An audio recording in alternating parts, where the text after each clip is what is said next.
Welcome to Slow News Day. I'm Steve Poikinen. I am very happy today to engage in a conversation with this gentleman right here, Sean O'Brien, who teaches cybersecurity at Yale University, is with the Yale Privacy Lab, but most importantly, he helps provide activists with the tools that help make us more anonymous while we're in the process of organizing. Um, I don't. This is going to be awesome because I am a writer and a performer and a host, and my tech is pretty limited, but my paranoia is through the roof. So here to educate us is Mr. Sean O'Brien. Thank you so much for being on the show today. So happy to be here, man. So I was telling you, I first became aware of you through the Unity for Julian Assange online vigils, which are held weekly on Friday. That if you're not watching them, please start watching them. Please participate. This is not just the future of journalism we're talking about, but the future of free press. And you triggered my memory, and you made me want to write your name down and follow up with you. Specifically because when you were closing, you said something to the fact that while the surveillance and the tracking is horrifying, there are solutions, and this is a show where we bring people on who are actively pursuing solutions and actively fighting back and have information to share. So I can't wait to get into some of that with you. Awesome. So one of the things I want to make sure, so I do a lot of workshops, all kinds of different people, but the big theme, of course, is folks say, well, why should I worry? Everything I have is online anyway. What am I doing wasting my time worrying, right? Yeah. I'm screwed, fuck it, so to speak, Yeah, right? yeah. No, good old American defeatism. I got Yeah, you. exactly. So that sort of nihilism, something we really try to, attack. Even small actions that you take can go a very long way, right? And it doesn't mean that if tomorrow you are targeted by, the surveillance state or some, huge corporate entity that you can necessarily stop them from surveilling you. But what you can do is in your daily life start to prepare for that a little bit and also insulate yourself a bit, right? Most of us are doing good things and thinking good things, right? Yeah. And having a little bit of security for ourselves and also to insulate the people we talk to, right? It's not just about us, it's about the people we talk to. If we can do that, that's huge. Okay, Um, so and that's really important because there's um there seems to be like a kind of a prevailing sense that okay, all I all I'm responsible for is looking out for my end of things. And if my end of things are secure, I should therefore feel secure. But you're 100% right. The people that we're communicating with, if they're not operating with the same level of protection, then we're 100% exposed and compromised. right, right. So we do the best we can, right? So there are a few things that we still have going for us, right?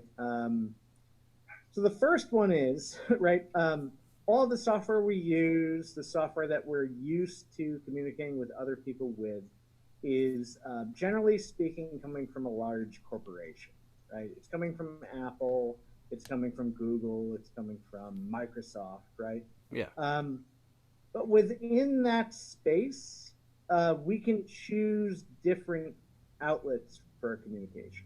Um, so we can, for example, on Android, use Signal, right? Okay. Not perfect, Yeah. but it at least will give us secure, um, more private communications between two people.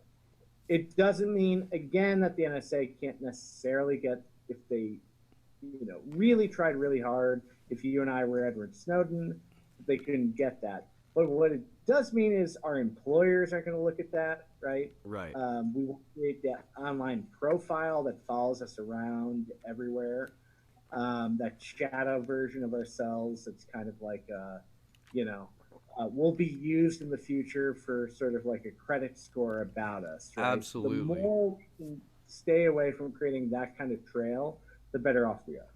And Um, and what you had just mentioned, that is that the software that Snowden was that developed and then was pitching a little while back for I'm sure Android? Snowden has pitched Signal, Uh-huh. but actually, when he was in his operative stage, he used something much more basic.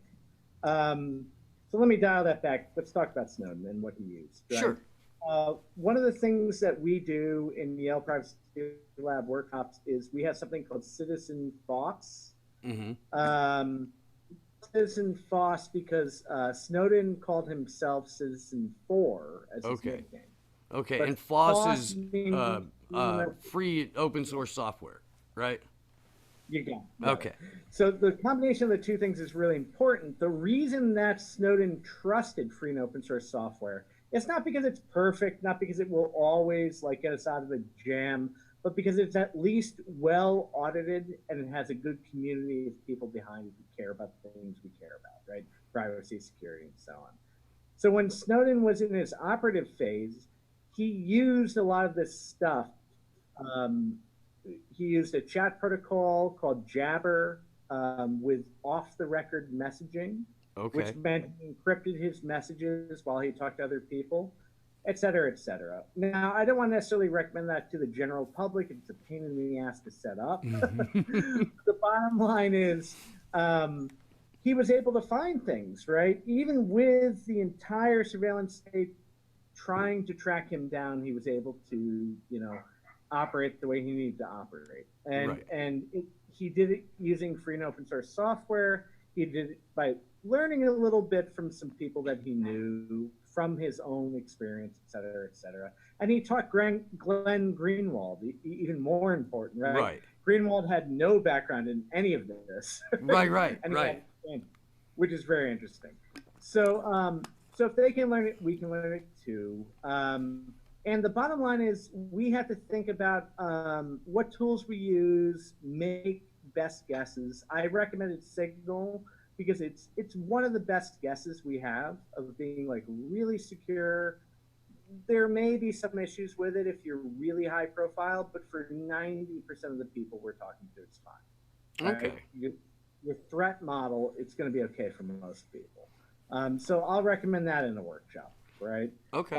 Or I'll recommend some other things in a workshop that are even lower threat model, right? So Wire is another one, wire.com. They have a very good chat app. One of the nice things about them in comparison to Signal is that they don't ask for a phone number. Okay. So you can just set up a username. So Without having to go get a burner phone to attach a number to. Exactly. Okay. So for activists, that's huge. And the other thing you can do is you can set up a helpline, right? So if you have people who need to talk to you, you say, hey, talk to me at whatever on Wire, right? Okay.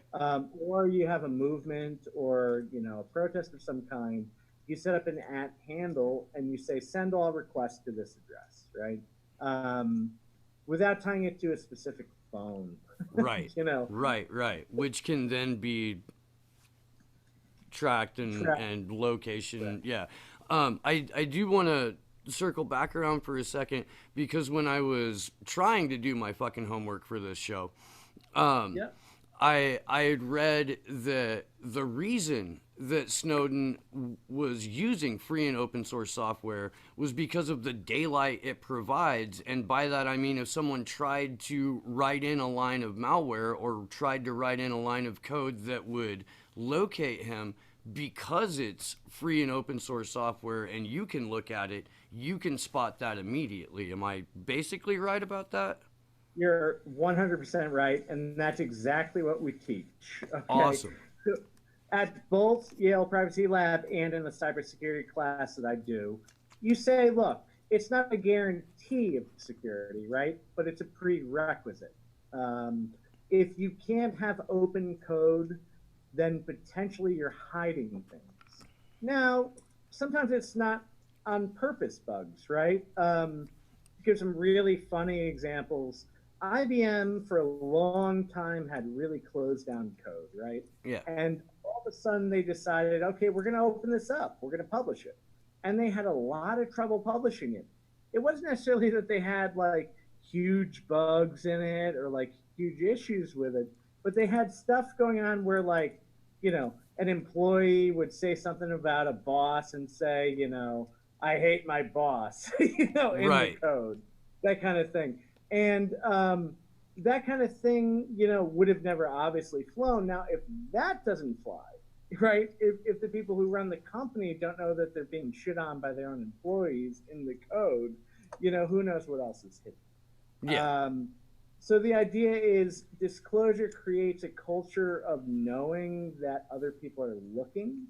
And programmers who are learning now, and I've done this too, like I started in an environment where nobody looked at my code when I was a programmer. Right. And the more that I learned and the more people I had to share with, all of a sudden I'm caring more, right?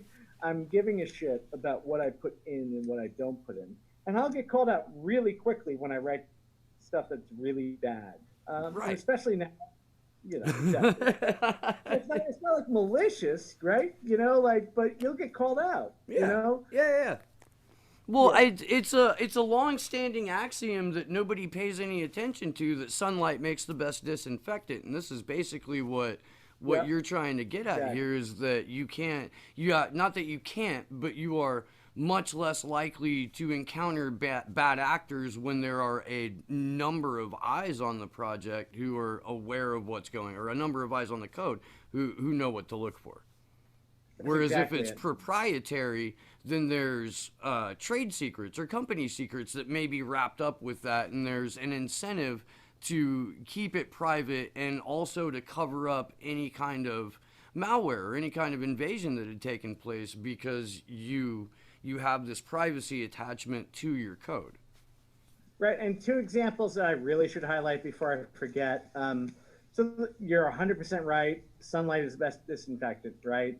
But also, let's say you're at a company like Microsoft, right? And you're trying really, really hard to tell your boss, hey, we're shipping this terrible malware feature that just is bug, whatever the deal is, Mm-hmm. right? Some vulnerability.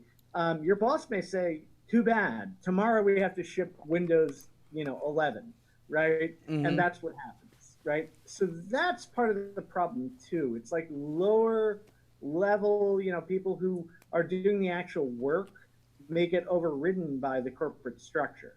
And then related to that, historically, something, just bring it back to the WikiLeaks circle here. Yeah. The Vault 7 disclosures that WikiLeaks did, I cannot emphasize enough how important those disclosures are and were, but also are. They're really important. 100%. Yes. They're huge, and people they gloss over it, right? But a big part of those disclosures were that the NSA talks to Microsoft first, right? Right. And then they get code disclosure. They get the free and open source software for them, right? Not for us, right? And then they write in a feature, and maybe it creates some huge issue. And then as soon as there's an issue, then they will write some sort of patch for it. And literally, Microsoft has written patches for the NSA and decided not to number them. They've tried to hide them in the patches. I don't want to go into the whole history, but it's absurd, right? Yeah. So you can never do that in the free and open source, Linux, et cetera, et cetera. Whatever one has to say about incompatibility of Linux or issues with that kind of thing, you just can't do it. But the NSA can do whatever they want, carte blanche with Microsoft. So that's fascinating. Does and okay, so when we go to do this show here, Barry the producer was like, well, we had a lot. We have frequent glitches. We have frequent problems where like entire shows will just disappear and then they'll come back, and we don't know if it's the entire show that we shot or whatnot. And Barry just very casually will say like, well, they made it Windows 10 because it's supposed to spy on everybody and because it's supposed to like be the easiest system to infiltrate. And I don't know if that's just, old hippies being paranoid stoners, or if there's something more tangible to that. But fine, I mean, I do get So that. you can be the old hippie stoner. You got the Yale guy on, right? And I'll give you my take on that, as far as I can say it. Here's what we do know. We know that Microsoft gives a shared source, what they call their shared source program.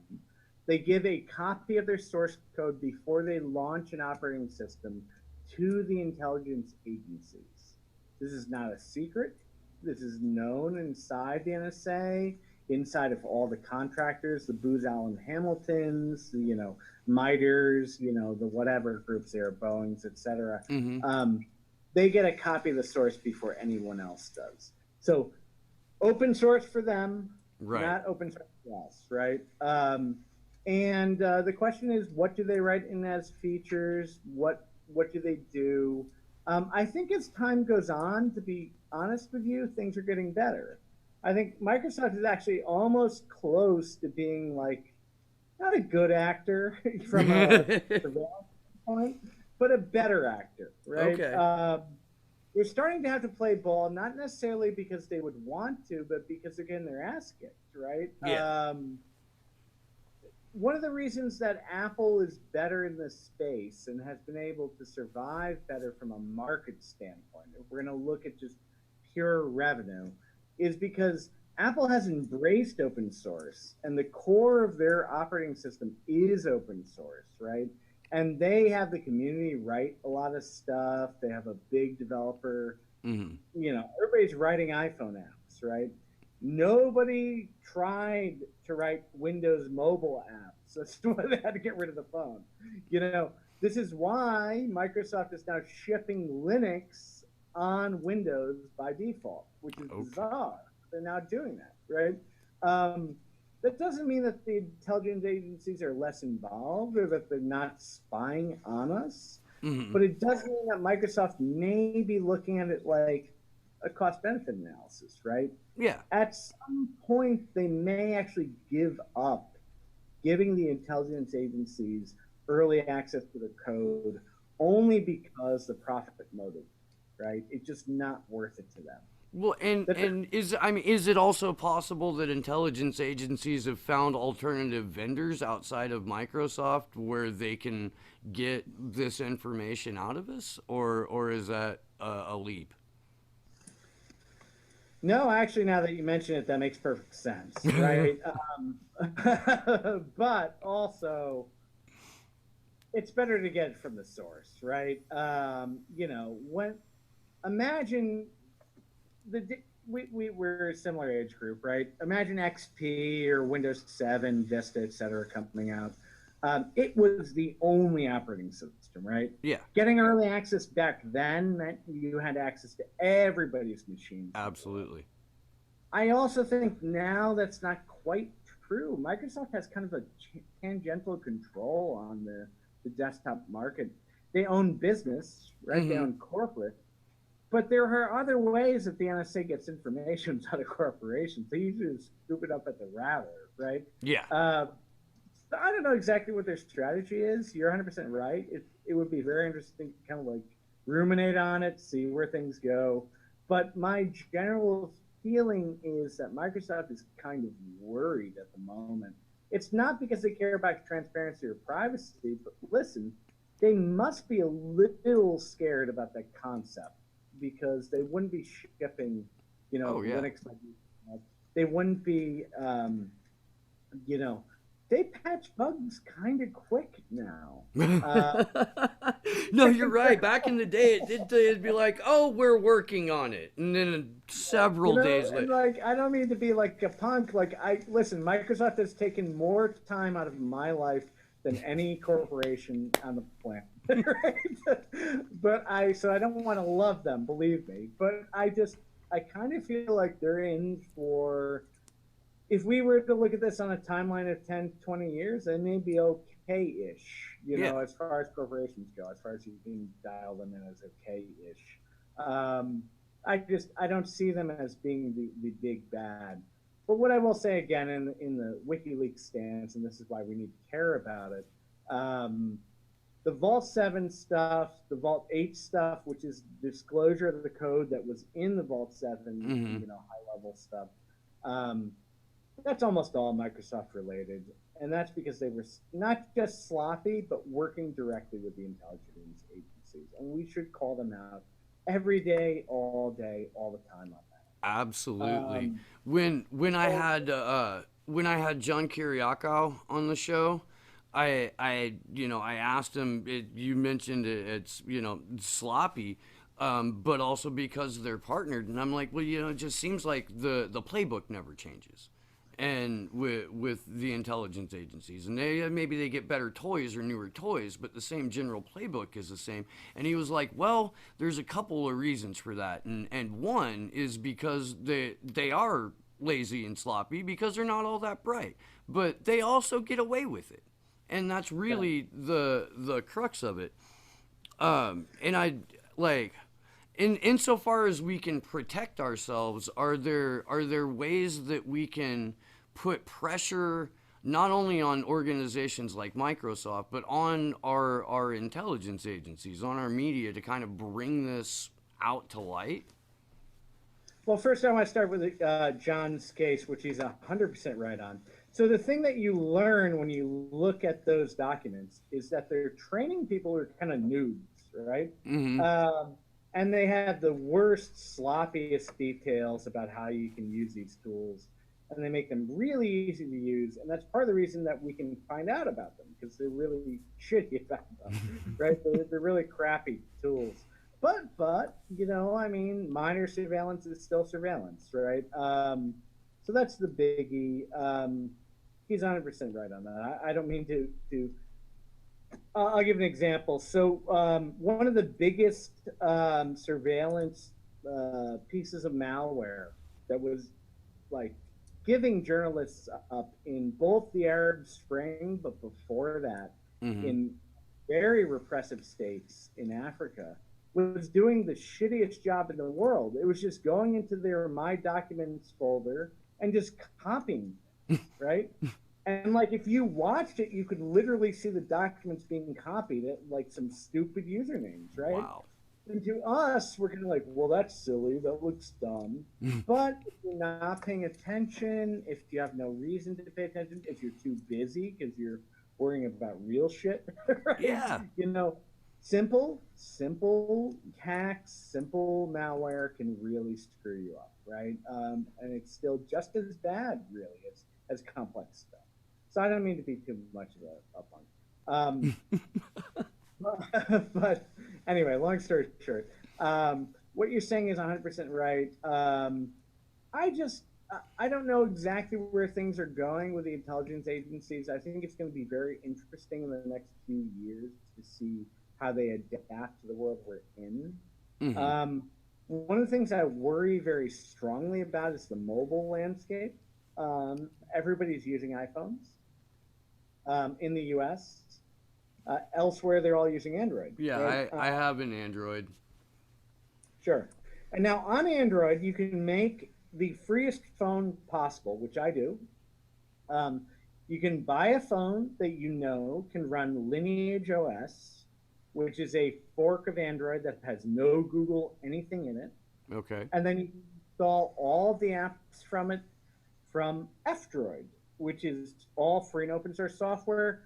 We know there are no trackers in it, and the reason I know is because Yale Privacy Lab actually sends to F-Droid all the signatures of all the trackers that exist that we know about. Oh, wow. So I know when I find something, Yeah. literally it won't end up on my phone, right? That's And I awesome. want, yeah, and that's the job we're trying to do, right? Yeah. At the same time, right? I talked to all these lawyers at Yale and so on. They all have iPhones. They all think they're doing okay. They all think they're wonderful with their security. They believe the advertising, and they are completely 100% screwed. And that is a hard thing to fight. Um, so for Americans, we need to care about the Apple problem, so to speak. Okay. For the rest of the world, we have to care about the Android problem. Yeah. And now the Android problem is less of an issue in some parts of the world than it is in others. Okay. But what I want to always be careful about, and I've had some Indian press, for example, and India, of course, has tons of people, a lot of very destitute poor people, but also some of the best programmers and software people in the world, right? Yeah. So some of the reporters will try to paint this as a pure poor versus rich problem for surveillance. Right? Okay. Now, I believe in class problems. I believe very strongly that we have a lot of issues there. But one of the things I will say is that surveillance sometimes is targeted more often at the rich than it is at the poor. Well, yeah, because they have the resources to do something about it. Exactly. And whereas if you're poor, the most you can possibly do is remember the fundamental existence as to why people formed a union, and that's because collective bargaining for worker rights was more polite than dragging the CEO out of his house and curb stomping him in front of his family. Right. Yeah, that's a great example. But that's about the recourse that you get, Whereas if you're well off, then you have resources at your disposal to become a greater, much more identifiable, much larger problem. Yeah, and I don't want to make it like it's equitable, like you said, the poor have very little to do with, trying to fight back for real, right? But what I will say is, what we found from the Vault 7 releases even is that the CIA had taken, and now two things about it. The first one is, since the Snowden disclosures, right, the reason the CIA took over and had this huge surveillance apparatus that grew up was because they literally took the people who were in the NSA and they put them under the umbrella of the CIA in a new department, right? And that department, it's up for debate, but it probably is bigger than all the other departments inside the CIA now. So it's kind of like an NSA inside the CIA, what we're talking about. Okay. And that department spends more of their time, from what we know from the Vault 7 disclosures, on iPhones and Apple computers than anything else. And there's a reason for that. Because when I go to an institution like fancy-ass Yale Law School, right, they're looking at those people who are going to be future lawyers, who have contacts to who knows who, and they want that information. It's not that they're not keeping, the poor and everyone else under thumb. Of course it's happening. But it's very important for other people to understand that it's not quite so clear cut about privacy. The rich people don't just buy privacy. In fact, they are probably some of the primary targets. Yeah. And who knows what to say about that? I don't cry for them. But at the same time, we need to understand that's how it works, right? They're going to be the primary targets because of the information they have.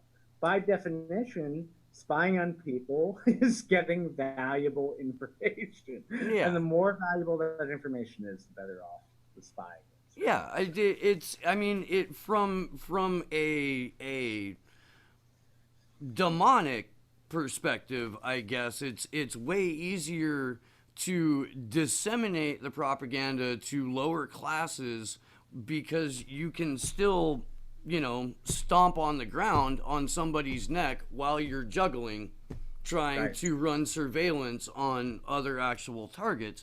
And it's poor people who are not necessarily the victims of surveillance, but are victims of the narrative campaign, while overall surveillance is being ran on them. Yes, targeted surveillance, you're right, is very rarely ran on people who are not economically well off and in a position to do something about a problem. I get that completely. Right now, where that's going to get interesting, of course, is what we're seeing with the U.S. legislation, right? One of the reasons there's any pushback against tech companies is because powerful people are saying, oh shit, what am I going to do? My stuff is now spied upon. Mm-hmm. Unfortunately, what it seems like is emerging, which was predictable from the start, is the surveillance companies are saying, yeah, sure, give us regulation. We'll figure it out, right? Mm-hmm. Yeah. They'll write the terms of service around it. They'll write all that stuff around it. That's what they want, and the whole thing is such a complete joke. It's, it makes you want to cry. Well, and here's like the thing about that is almost always, at least late in the American political system, when regulations are being written, they're being written by the lobbyists for the companies that are ostensibly going to be regulated. So it's Right. it's just a transfer of power from what should be consumer-based regulatory agencies to the agencies themselves, saying, "Oh yeah, we'll keep an eye on us. Don't you worry." And that's just what, like, I And understand. I'll even say it's a little worse. So I've actually had the opportunity to help draft some of this legislation, Okay. right? And not thinking it's going to fix the world, right? But you try to do the thing that's like going to help a little bit, right? The issue is that our laws are just not equipped to deal with the slimy slipperiness of these corporations. So even if you write something into law that on paper looks like it will keep them in line, good luck. So you try to write the strongest thing you can, right? Yeah. But who knows? Maybe you're wasting your time. Not only you're wasting your time, maybe you're giving your name to something that you shouldn't give your name to. And it's very hard for me it's something I struggle with, to be honest with you. Yeah. Yeah. I want to at least help, right? Because in my view, at least, I can make it the strongest I possibly can. Yeah. But maybe I'm not helping.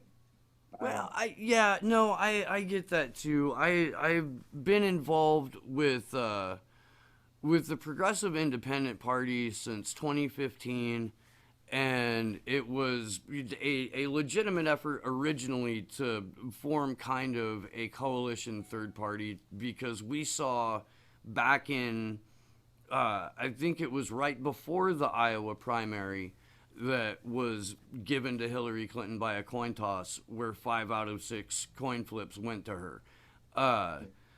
We saw that coming. Like, there's no way in hell they're going to let anyone like Bernie Sanders anywhere near the White House. What we should be doing is organizing around a legitimate left movement and try and do something that way, because we all pretty much thought the Green Party was fucking controlled opposition too. At any rate, what everyone involved in the initial organization of that has kind of like taken a step back, just because of how rapidly it was infiltrated and subverted, and how many bad actors were immediately thrown at it. So now it's an organization that has a bunch of informal advisors and consultants, but no real direct leadership. And I'm sure that was kind of the intention when they infiltrated in the first place, but nobody wants to put their name on anything anymore. And, like I said, even the strongest laws, right? How much do they matter when we're talking about real power? Right. Right? Well, bring up parallel collection to anyone in terms of the Mueller investigation or criminal law in general, and if they know what you're talking about, they're like, oh no, we don't do that. the bottom line is people in power will do whatever they want, and everyone else has to write the bullshit to justify it, right? That's the way it is. So anyway, what I want to make sure, I don't know how much time I have. Yeah, you have about as much time as you want, man. I have another show that I'm doing in like 2 hours, but if you've got more things you'd like to talk about, we can hang out for No, I sure. love chatting. So what I want to make sure is, again, not to be like Joe Nihilist. So, three things I want to make sure that your listeners know. Um, Having a browser that has an ad blocker is the first big step. It seems like a minor one, but let's get everybody who watches your show at least installing an ad blocker. And the one I would recommend is something called uBlock. Okay. Okay. And the reason I recommend that one is some of the other ones, believe it or not, they've sold out. So Right. they have actually allowed some ads, this, they've allowed some ads through that they consider non-obtrusive. So let's all install uBlock. We'll be happier for it. And the internet will be, a slightly better place for us doing it. The second thing I want people to do, which we do in workshops all the time, one of the first things I have people do is download and install Tor browser. Yeah. And so let me just say that. And can you actually describe it? Because I think it would come better from you saying what it does, if you don't mind. So Tor stands for an onion router, the onion router. Yeah. And Yeah. what Tor does essentially is it removes your identity from the computer that you're operating on. Right. And it makes it significantly harder for you to be monitored by going through the Tor browser. In my experience with them has been they make my machines run a little bit slower, but I am also running older equipment and I don't have the processing power in my laptop that I would like to have. So you're 100% right. That's a great description. I just want you to say it so I don't seem like a pro-self, whatever it's called. So you're 100% right. So Tor browser takes your data, it splits it up, and it makes it like an onion. That's why it's called Tor, the onion router, right? Yeah. If we have three different computers talking to each other, right?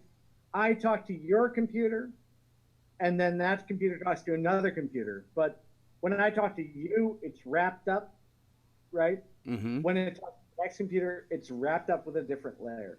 So each computer has a different layer of obfuscation, like scrambling. Yes. So that no computer can tell what the entire message is. That's the important part. Yeah. You Yeah. can't And work backwards even if you tried, right? So what I usually say to people, which is a simple way of saying is, oh, we send the data all over the world. yeah. But hypothetically, it doesn't have to be all over the world, right? The idea is it's each computer doesn't know what the previous computer has, but the endpoint and the originating point know what the message is, right? Yeah. That's the important part. That's why it's the onion router. You're 100% right. The reason it's important, and I know some people on this stream will already have some issues with it because of politics and stuff around the Tor project, the project. And I agree, there are some issues that we need to think about around the software that, the project that is the steward of this network. There are some issues we need to think about. But it is the best anonymity platform we have, period. There's nothing better.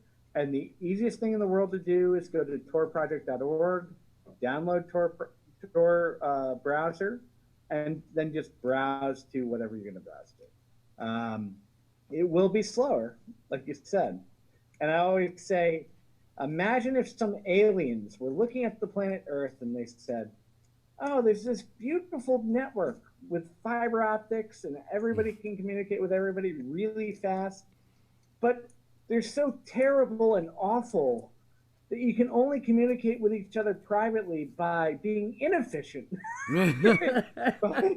by basking it like in the worst possible way. That's Yeah. kind of what it does, unfortunately. Yeah, no, that's I mean, yeah, it's a testament to the state of our where we're at collectively as a planet right now, where only by making something more inefficient can we safely navigate where how we're getting information from one point to another, whereas for however many years of technological or industrial revolution, it was 100% about getting from point A to point B the fastest way possible. Right. And I say on the show a lot, we live in a fucking cartoon. And this is just another example of how cartoonish we're at in our reality right now. Now, the thing that gives me hope, and always will, is the global south, right? As much as people who don't have access to knowledge are at a disadvantage, you do have access to the technology we have, give or take, right? So if you go to Africa or you go to, there's so many places, but specific parts of Nicaragua or Chiapas, Yeah. I know some people who like implement technology where like they barely have internet, right? Yeah. At least you can teach people to use these really powerful things, and that teaching, the technology is so powerful that it's like awesome. Yeah. Like hypothetically, I don't think they're going to overcome the barriers that are in front of them, but they can do a really, really good job of trying. And our job should be helping them trying to overcome those barriers. Agreed. Absolutely. And the hope used to be for free and open source software that these areas would sort of save us, so to speak. And I think that's kind of the wrong mindset. We shouldn't be looking for, poorer people with less access to save us. We should be, it's unfortunate, but that's unfortunately the mindset. We should be looking to, empower them to be their own people. And we'll do what we can to help them do that, right? It's not about us, it's about them. Yeah, right? well, and I think access not just to free and open source software, but access to the same kind of education. Information. Pardon? Yeah, right. Or Information. yeah, absolutely. I mean, information historically has been currency, and if you manipulate the system so that only certain people are allowed access to that information, it's of course going to 100% restrict the capabilities of a massive number of people. And I understand that that's intentional. I understand that there's a system in place that is designed to only benefit a handful of people at the expense of the many. But with information, with a little bit more like not necessarily volunteerism, but overall community activism and a shift on priorities is what I'm trying to get. Like it's And here's why I don't want to be like a purist about this whole thing, and I just want to give you an example. So in South Africa, right, areas where people are extremely poor in these townships, right, have never literally had access to the internet yet, right? Their quote unquote savior is Verizon coming in, hooking up direct fiber, if you can believe it, Jesus better fuck. internet access than you and I have. Yeah. Right, fiber to their house in these townships where they're extremely poor, right? And they're going to give them direct fiber, and they're going to have access to the internet for the first time. Wild. But awesome, sounds amazing. We should love it, right? Except for it's Verizon. Yeah. Not only is it Verizon, we should already be skeptical. Right? What's the caveat? But even if it were just a pet project, all right, it's a pet project. Like Our access is already conglomerates that give us access to you and I talking, right? But the thing that really bothers me is the reason it exists actually is because they want to have that fiber so they can hook up surveillance cameras in front of every one of those individuals' houses down the entire street, and they need that fat pipe for that video stream. All right. All right. So Jesus. then you go, well, you That's know, that's predictably horrific. I um don't mean to be that guy, but this is the world we're in, right? Yeah, no, be that guy. It's that kind of show, man. We're about Okay. getting the truth out and then trying to figure out, some ways to do something about it. Information again is what is important, and free and open source software without free and open source information sharing between person to person is, kind of restrictive. So I appreciate it. I do. Go off, brother. Do your thing. Well, I was just saying, like, who gives a shit? Like, it's very important for these people to be introduced to the internet for the first time. And I've always said, if you could give people Wikipedia in their pocket, holy shit, how much you would change the world for people who've never had access to that information. At the same time, are we gonna be okay with this? Right? Are Right. we gonna be okay with, like, oh, they get the internet, but they have 24-hour surveillance in front of That's their that's some Hegelian dialectic right there coming into play, though.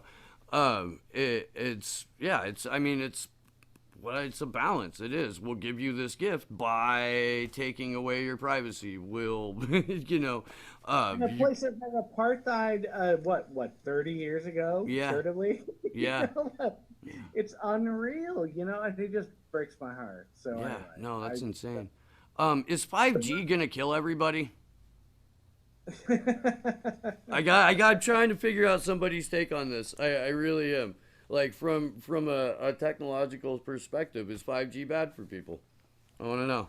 Okay, so from what I know, there's actually serious concerns about the radiation levels we should care about. I don't know enough about the specifics, but I was actually a little taken aback. I was skeptical, actually, to start. I looked at some of the documentation. It looks like 5G is actually really awful, um, and may actually cause cancer.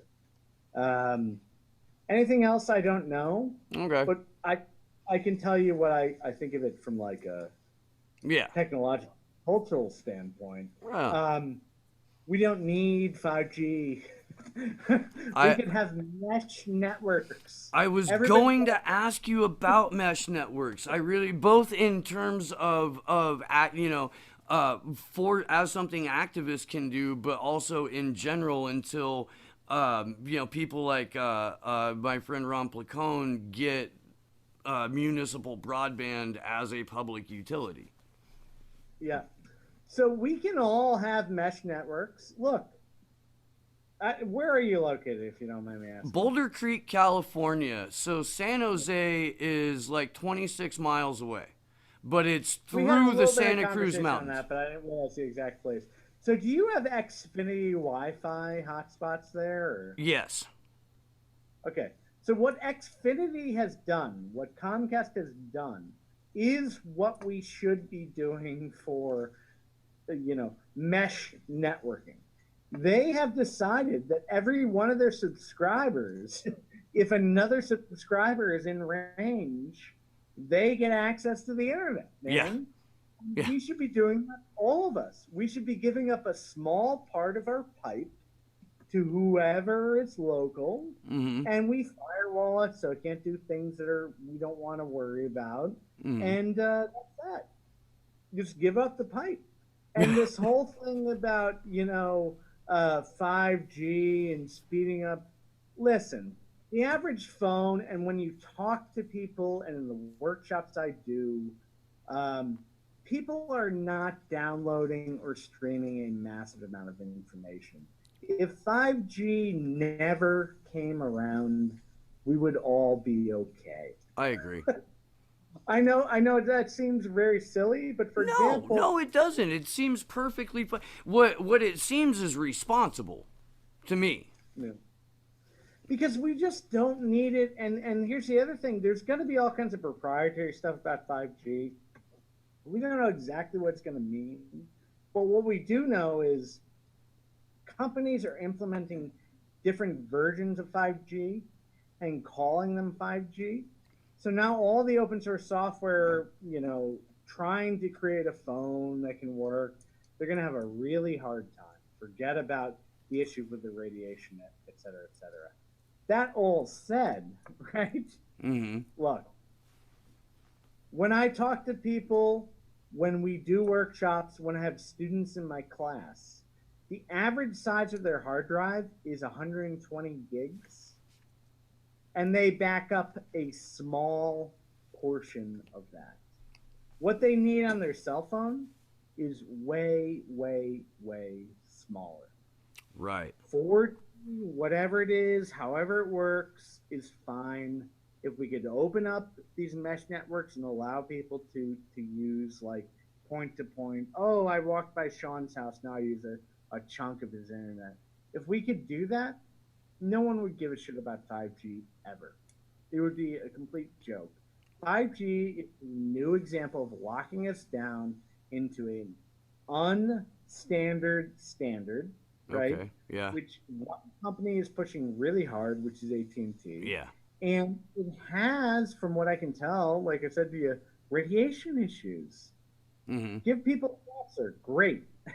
Yeah. Like, come on. In the name of what? Profit. Instagram?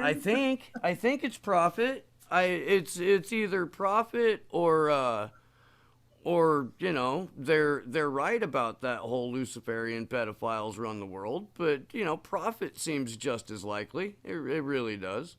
Yeah, I don't think that there's necessarily a guiding force. I just think some of these things get out of control because they could profit just as much, right, doing what they do now. They're looking for the next thing, man. Gotta own it. Yeah, well, I mean, we've got Jeff Bezos talking about building fucking rotating space colonies, and instead of, he's the richest guy on the planet. We've got some infrastructure problems here at home that maybe need to be addressed. We could do mesh networking or... Well, of all the things I don't like about Elon Musk, I enjoy that he grounds Jeff Bezos. Yeah. Because Bezos just comes up with sci-fi bullshit. So yeah. But I will say, think about the signaling. Look, how many years ago did that drone video come out that was supposedly an April Fool's thing that was delivering a drone? Remember that video? It was 2014. Yeah. That, I think, unfortunately, we're going to see. Right.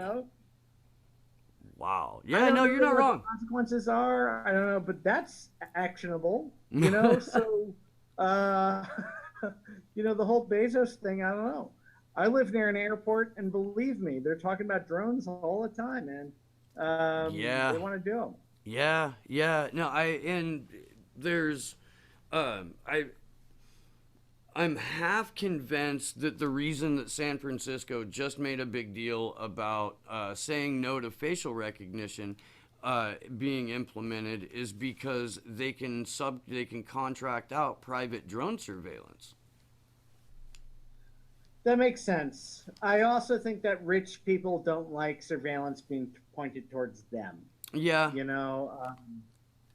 So yeah, and that's you're 100% right about that. You are. I agree with you. The facial recognition kills me. Look, so my city, which is a small city in Connecticut, but very surrounded by Yale University, right? Yeah. So we have a small city, but it has like a grid structure, and it's very, like, Yale's a big part of it. And we have cameras on every intersection of every street in the entire city. So it's a very good case study for surveillance in a small scale city. Now, what kills me about it, and we've been crowdsourcing, we've had people go around taking photos of cameras, so we've been mapping them on OpenStreetMaps for about 3 years now. Yeah. But I mean, I guess who cares? We're just showing people what they already know, I guess. But what really bothers me about it is, and we could be one of the first small cities that maps everything. I'm hoping that's Right? I'm hoping we can. But they're moving into facial. You know, Yeah. you talk to the people and they say, "Look, we're not doing it yet, but these cameras are so good they can read a newspaper," and they'll tell you that. Oh, You jeez. know, like Yeah. No, they'll flip the software switch. um, You know. yeah. I the facial recognition thing is interesting because there was a couple of weeks ago there was a little bit of at least like an internet thing where a passenger at JetBlue was checking in. Did you see this? So you know what I'm talking about? Yes. Yeah, Yeah. and JetBlue finally comes out and admits, oh, we get our facial recognition from the NSA, and they share, you know, their facial recognition with every airport, and people were really surprised by that.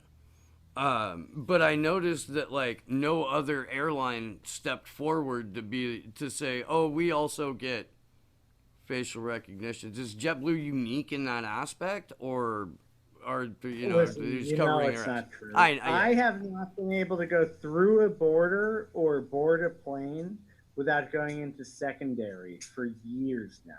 And we're not even talking, I'm doing crazy. I'm going Canada, US. I'm going, you know, I brought back some coffee from San Diego and they thought it was cocaine. Nice. All kinds of, maybe that's a thing, you know, like maybe I'm just overstating it, but the point is I prepared for it. I show up 2 hours early before I fly. Yeah, yeah. I'm gonna as someone who took my retirement on the front end and will now probably work until I die. Um, I've met a coke dealer or two. I've met a coke smuggler or two.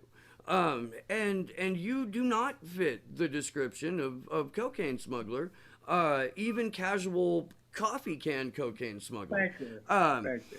I would not put you in secondary for that. I wouldn't. I go to secondary all the time because I do kind of fit a description in general where and for years I had a plastic leg brace that I had to wear. I fell 18 feet off a roof, landed on my feet, it sucked.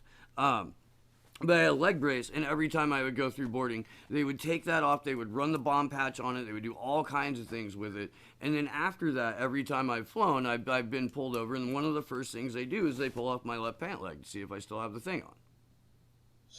Yeah. Well, I'm not trying to wear a badge of honor, but I will tell you the thing that I did, which was probably the stupidest, but I'm still okay with it. I tried to visit Julian in the Ecuadorian embassy in October of last year. So that's my fault. Man, what? So So talk to me, ask me questions. I can give you ideas about what your listeners can try to do. I don't have the greatest answers for getting around surveillance. I can try to help, but I think maybe if you just give me a sense, Sure. that can be helpful. Sure.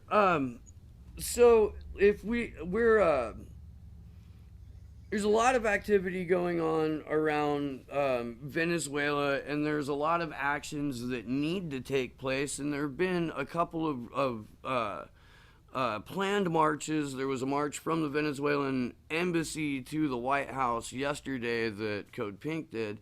But my main issue with that is it seems like everywhere Jesse Jackson goes, somebody gets shot or arrested or and I don't know effective ways to get messaging out to where like it won't attract that element. Is there a way to use social media at all that you can at least make initial contact with people to set up a secure network of communication later? Yeah, so I don't know if I can say that specifically, but what I will say in the US, I know a few networks that work very well. The first one is May 1st, which was formed around Occupy, right? And they have a network that's primarily out of New York. So they do a lot of actions on New York. but also they're generally really good activists. They're also bilingual, so they'll have Spanish speaking folks Mm. involved. So for something like Venezuela, that's a big deal. Yeah. I don't know, man. I don't know if showing up at at something that has a guy like that, Jesse Jackson at it, is really even the most. Is that palatable? Like, does that make sense? Yeah, no, I get it. I do. I think that I'm worried about it. Believe me, Venezuela is one of the few places that we're allowed with impunity to do anything we want.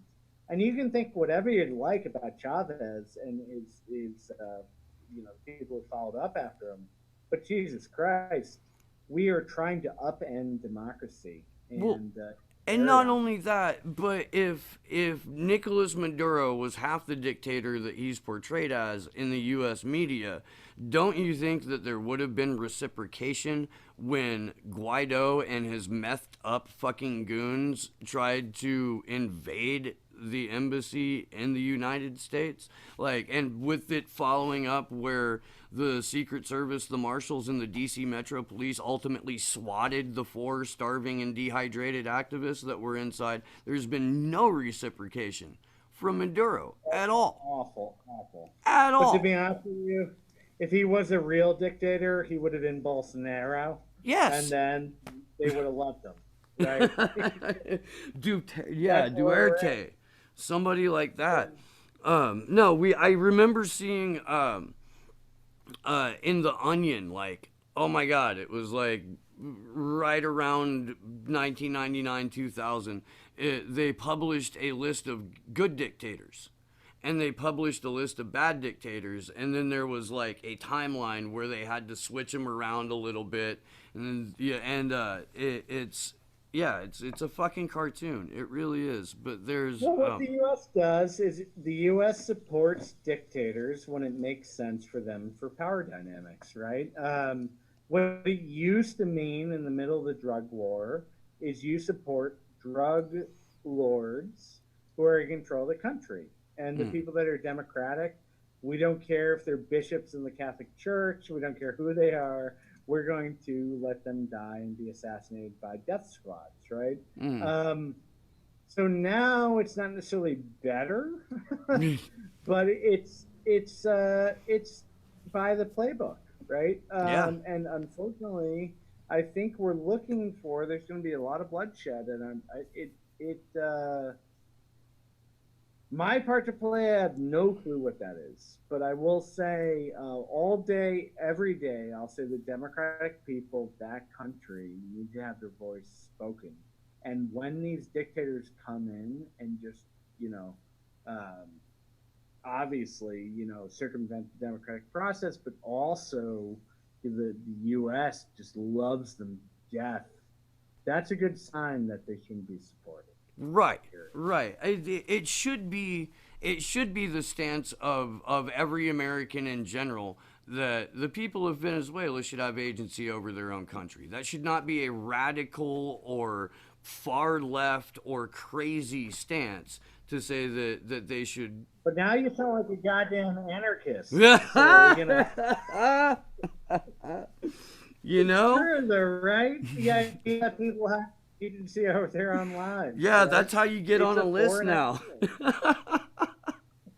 Man, but it is, and I this little show has outreported like 99% of all media on the siege at the Venezuelan embassy, and I had a very good friend of mine named Al Suarez who had flown up from Miami to go be with the Protection Collective, and so I was able to call him on the phone frequently and get find out what was going on. But the hashtag says hands off Venezuela, and the American media looked at that and said that must mean we don't cover it. Got it, Right. and it kind of just ballooned from that to where until a fucking Judas goat like Jesse Jackson shows up, nobody notices, and then 24 hours later the place gets swatted.